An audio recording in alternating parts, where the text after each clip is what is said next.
స్త్రీ వశీకరణం కానీ పురుష వశీకరణం, ఈ రెండు వశీకరణాలు స్త్రీ కానీ పురుషుడు కానీ వర్తిస్తాయి. మనం చెప్పిన మాట వినకపోయినా మన దగ్గరికి వచ్చే విధంగా, మనం మాటకి గౌరవించే విధంగా, మనం రమ్మంటే రావాలి, పొమ్మంటే పోవాలి, కూర్చుంటే కూర్చోవాలి, లెమ్మంటే లేవాలి, మనం చెప్పిన మాట గౌరవించి మనం పెళ్లి చేసుకోవాలనే విధంగా కూడా స్త్రీ వశీకరణ కానీ పురుష వశీకరణం కానీ ఉంటుందమ్మా. ఈ వశీకరణం అనేది వాళ్ళకి ఏ విధంగా ఎవరి గురించి మనం చేయాలనుకుంటున్నామో వాళ్ళ పేరు మీద కూడా ఆ వశీకరణం పట్టుకొని ఆ మంత్రం ఒకటి చెప్తాను.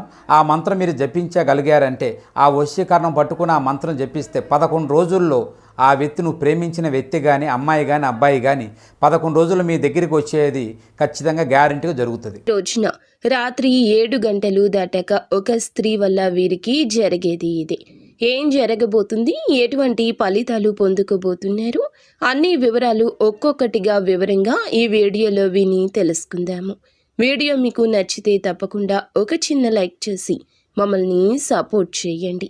ఇక ఆలస్యం లేకుండా వీడియోలోకి వచ్చేద్దాము. ఈ రాశివారు ఈరోజు ఉదయం నిద్రలేవగానే కొత్త అనుభవం వస్తుంది. తేలికపాటి ఆలోచనలు వస్తాయి. భవిష్యత్తుపై ఆశ పెరుగుతుంది. కొన్ని శుభ సంకేతాలు కూడా ఈ రోజున మీ పనుల్లో వినబోతూ ఉన్నారు. ఆధ్యాత్మిక మానసిక బలాన్ని అయితే పొందుకుంటారు. కొన్ని విభేదాలు రావచ్చు కుటుంబంలో. ఇవి పెద్ద సమస్యలకు దారితీయవు. మధ్యవర్తి పాత్ర ఎక్కువ ఉండొచ్చు. కలహ సామర్థ్యం వారికి ఎక్కువ ఉండొచ్చు. ధైర్యంగా ఈరోజు ఖర్చు చేస్తారు. డబ్బు విషయాల్లో ఒక నిర్ణయం తీసుకోవాల్సి వస్తుంది. కొన్ని ఆర్థిక లావాదేవీలు, అప్పుల పెట్టుబడుల నుంచి బయటపడడానికి కొత్త ప్రణాళికలు కుటుంబీకులతో కలిసి రచించే అవకాశం ఉంది. సాయంత్రం 7 వరకు డబ్బు విషయంలో పెట్టుబడులు పెట్టడంలో కాస్త జాగ్రత్త. 7 తరువాత ఒక స్త్రీ ద్వారా ఆర్థిక లాభం లేదా కొత్త దారి తీసే సమాచారం మీకు కలగొచ్చు. ఆ స్త్రీ కుటుంబ సభ్యురాలు కావచ్చు, బంధువు కావచ్చు, కార్యాలయంలోని ఒక సహోద్యోగిని కావచ్చు.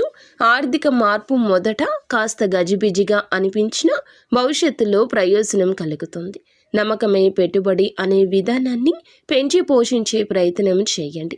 7 తరువాత ఒక స్త్రీ మీ జీవితంలో ఇలా ప్రత్యేక మార్పుకి భగవంతుని అనుగ్రహంతోనే కారణమవుతుందని ఈ రోజంతా గుర్తుంచుకోండి. నిత్యము శివారాధన తప్పనిసరిగా చేసుకోండి. అంతా మంచి జరుగుతుంది.